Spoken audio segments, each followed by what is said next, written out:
Welcome to part 4 of the transmission removal video series. We're now going to remove the axles. I'm also going to replace this axle because I know this one's bad. So this will also serve as an axle replacement video. So obviously jack up the car, loosen the lug nuts first, jack up the car, and then remove the wheel.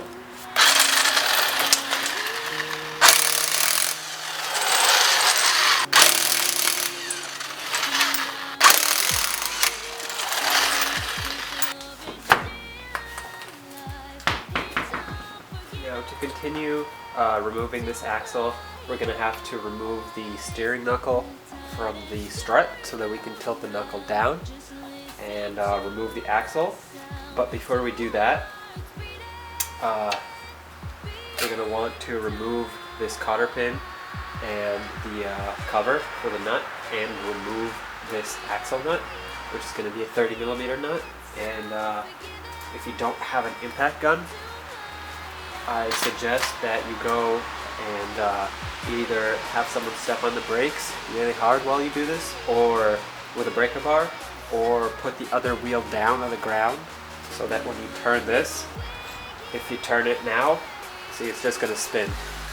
So I suggest you have someone on the other side, or you put the wheel on and shove a breaker bar through it or something. But these are really tight. They're tight until like 200 foot-pounds or something like that. So you're going to need a lot of torque to get this off. Well, I seem to have misplaced my needle nose pliers, so these are going to have to do for now.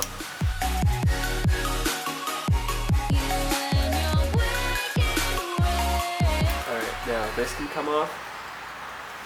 And now we get our 30mm socket, we put it on, and we start impacting.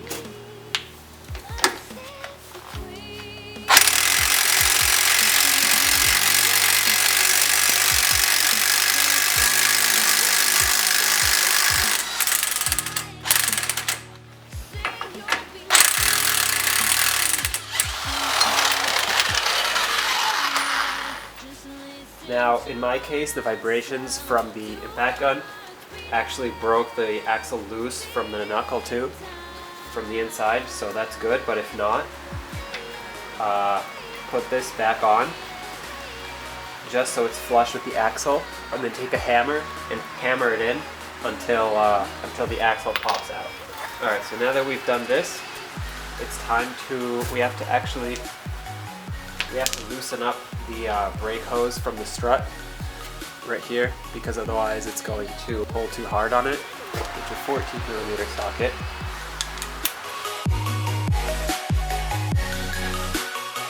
Now that that's off, we have to undo the strut from the knuckle. So we have to use two 19mm sockets. One on here, which I'm going to use with the impact, and one on here, which I'm going to use to hold the bolt down while I'm impacting it.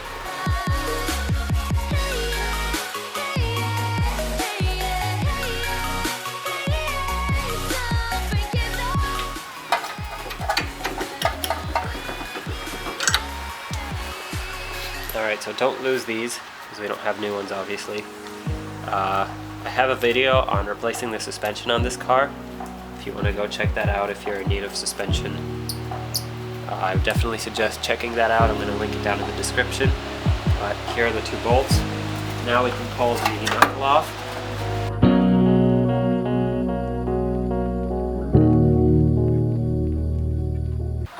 There we go. Out comes the axle. Now the CV joints are fine, but the reason I'm replacing it is because I believe the inner joint is not so great anymore. Now, to get this out, you could pry it with something from the inside, but what I found to be more useful is attaching something really, really heavy to the end of it and then pulling really hard. So let me demonstrate. Alright, so one thing I forgot to show in the original footage, which is why I'm taking this shot right now, is how to drain the transmission fluid, which you have to do before you remove the axles. So if you go underneath and ignore all the things that I have in the way, because I'm filming this way after the original video was shot, so everything is back together and running fine. But the way to drain the transmission fluid is you have this 24mm bolt right there, that you can put a giant wrench on. Sometimes I prefer to use a socket and a breaker bar because even though you don't tighten it completely, with all the heat cycles it can get fairly tight.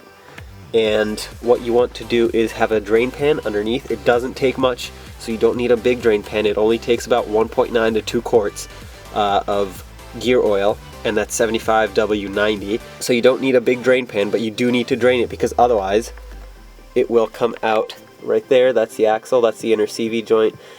It will come out through the hole in the differential where the axles go in if you do not remove the fluid. So basically you want to drain it right before you remove any axles. It will also make it lighter for removal if you're continuing this series of transmission removal. So that's about it for draining it. It's very simple. You undo the bolt, you wait for it to drain. It actually takes a little bit longer than you might expect just because it's very thick fluid, or oil I should say, and then I'll show you how to fill it once you are done. Alright, now hopefully you can see enough. I can't get that wide of an angle, but I wrapped this around the inside. I wrapped this around the inside of the axle, and then it goes all the way out to this really heavy pole that's supposed to like pat down dirt or something. And now I just pull really hard on this and it should come out.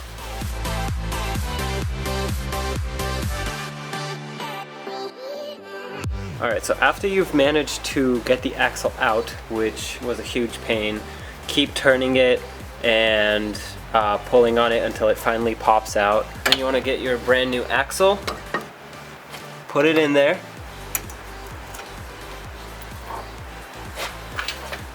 Oh, also, I should mention, if you're doing this without draining the fluid out of the transmission, fluid will start pouring out as soon as you take the axle out, so have a drip pan underneath ready to catch all the gear oil. Having said that, this is also a good time to change the transmission fluid, or the gear oil in it. Now wiggle it around, because the splines need to line up.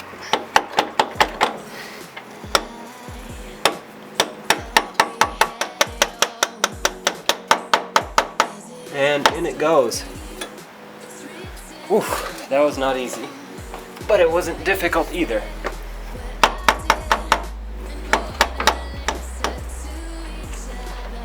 There it is. It's seated, it's in. Now all you have to do is connect it back to the knuckle. Bring the knuckle back up. Wiggle it a little bit because again you have to line up the splines. And then push the knuckle in. And it should go right in. There we go. It might need some more wiggling until it finally decides it wants to go back. Oh, now in my case I took the caliper off since this is you know, part of the transmission removal series. I have the caliper off, but for you it most likely won't be off. Alright, so I put the caliper back on because it was just easier instead of having it dangle around everywhere. So you want to bolt up the suspension now, which is easier said than done because this whole knuckle assembly is really heavy.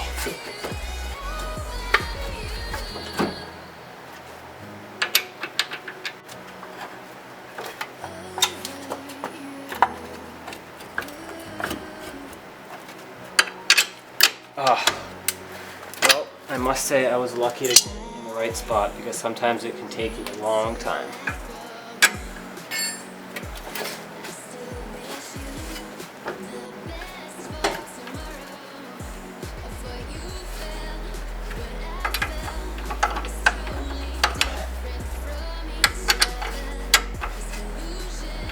Okay, I know you can't see what I'm doing, but I'm just putting the bottom bolt in and trying to line up the knuckle and the strut.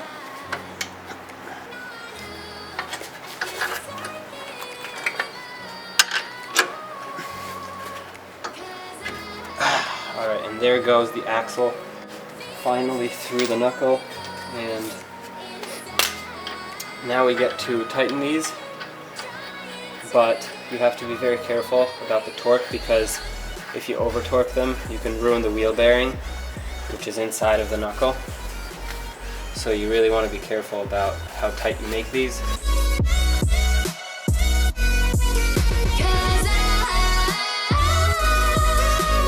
Now what I've actually done is I went inside the car, shoved my torque wrench against the brake pedal, and then pushed the seat forward so that the brakes are now engaged. Otherwise, if I try and torque this, it'll just spin. I'm just going to tighten this as much as I can by hand. And now it's done. So now I'm going to attempt to improperly torque it, basically. Uh-oh. Alright, well I guess it's still spinning. How'd we get to this place? Alright, so to finish up, you put this on, you put the cotter pin through, and then you bend it at the end. And there we go. Axle is completely installed. Alright, so to fill it, you go down in the engine bay, right here between the distributor and the battery, where the coolant overflow tank is. You have a good amount of room just to access this bolt right there, and that is the fill bolt. As you can see, it's the same as the one on the bottom. It's a 24mm bolt. It helps to sometimes use a breaker bar. If it's stuck, the wrench doesn't really have much wiggle room in there, but the breaker bar sticks out far enough so that you can grab it. A ratchet with a socket might also do the trick, especially if you come in from underneath and remove those splash shields. If you do use a breaker bar from above though, which I did once, and just be careful not to touch the positive terminal of the battery, which is right here, when you pull the breaker bar that way, because I did once by accident, and well, actually I didn't touch it while turning it, but it slipped off the bolt and it hit the positive terminal, but it was still touching the transmission, which is negative, grounded, and so it made a big spark. But that's okay, nothing happened. Just be cautious of that. So that's about it, and then you get your 75W90 gear oil and fill it up right there. As I said, it only takes about 1.8 to 2 quarts. So basically you want to fill it until it starts dripping out of that fill hole right there, and that's how you know it's full. I was just telling you how much it takes so that you know how much to expect to go in. So that's about it, and then tighten those back up. You don't have to go crazy on them. They're aluminum bolts on an aluminum housing, so just make them snug with a wrench or your ratchet or whatever. You don't have to use the breaker bar or anything, both on the drain and the fill bolt. And that's about it. You should be all set. So thank you so much for watching this video. I hope you enjoyed it. I hope you liked it, and I hope it was helpful. Please make sure to leave a comment if you have any suggestions. Stay tuned for more, and make sure to check out the transmission replacement series if you are interested in that, because this is actually part of it. So thank you again. Stay tuned.